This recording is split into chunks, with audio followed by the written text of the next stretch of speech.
The breach is here. We need to seal it. Copy that. Rerouting assets. Agreed. Monitor the flank. Roger. Unit is en route. Data synced.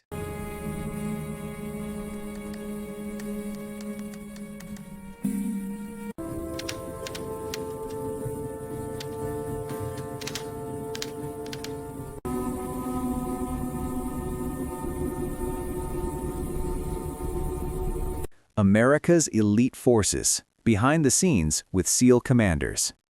Behind every silent operation, every mission that never makes the news, there is a figure few civilians ever see. Not the operator, not the sniper, but the commander. While the world imagines Navy SEALs as lone warriors moving through darkness, the real power often sits one step back, in quiet rooms, over glowing maps, making decisions where a single word can mean life or death. This is the world of America's elite forces and the commanders who lead them. Inside fortified bases and secure command centers, SEAL commanders operate far from cameras. Their voices are calm, their movements measured, their presence unmistakable. They do not shout to be heard. They do not boast to be feared. They command respect without asking for it. Each of them began the same way: cold surf, sleepless nights, impossible standards. But not all who pass BUDS become leaders. Command is earned long after the trident is pinned. Behind closed doors, these commanders review intelligence most will never see: satellite feeds, intercepted communications, mission windows measured in seconds. Every decision carries the weight of families, teams, and national consequence. There are no dramatic speeches here, only responsibility. When a SEAL platoon deploys under cover of night, it is because a commander approved the risk. When extraction times change mid-mission, it is because someone trusted experience over instinct. These leaders remain invisible by design, and that silence is their strength. A SEAL commander is not chosen for strength alone. By the time a man earns command, his body has already been tested beyond exhaustion. What remains is judgment, sharpened by failure, shaped by survival. Long before command, he stood where his men now stand. He carried boats through freezing surf. He learned that pain is temporary, but mistakes are permanent. And when others quit, he learned why some never do. But leadership is not born in training. It is born in consequence. In combat zones thousands of miles from home, SEAL commanders make decisions with incomplete information and no second chances. A delayed call might expose a team. A rushed order could cost lives. The radio is quiet, but the weight is constant. Commanders learn to read silence. They notice what isn't said.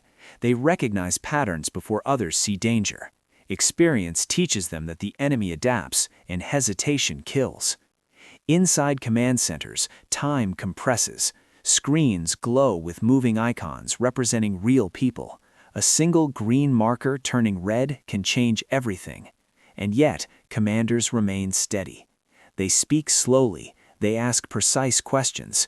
Emotion is controlled, not absent, because fear spreads faster than gunfire. What separates SEAL commanders from ordinary officers is trust.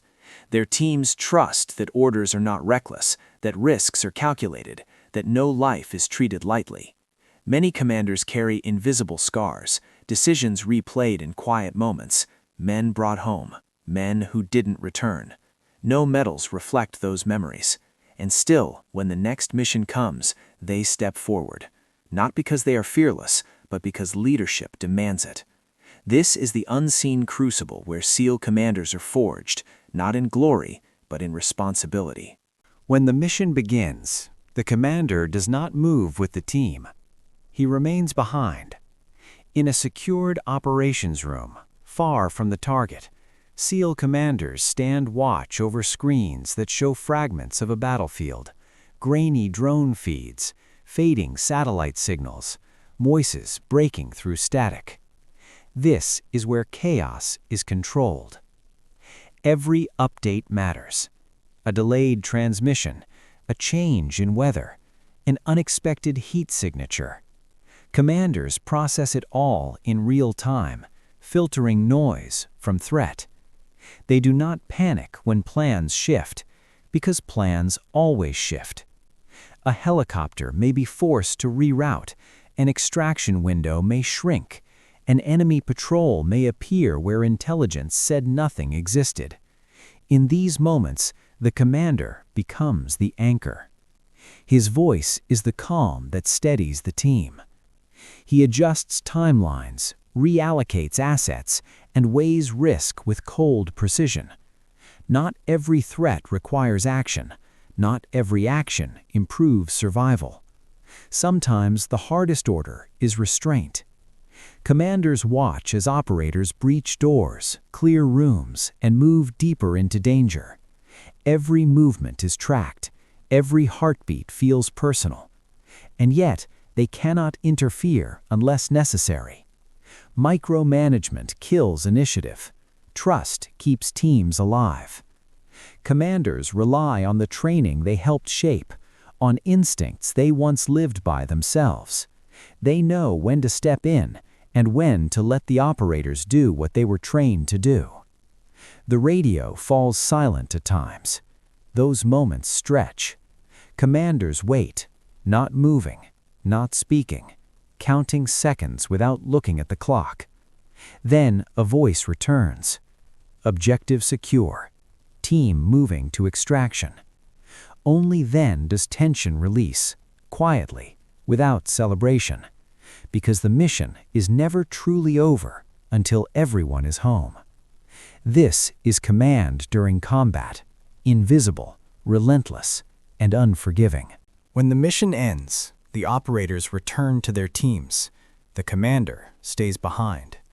While others clean weapons and debrief face-to-face, SEAL commanders review every second of what just happened, not to assign blame, but to learn.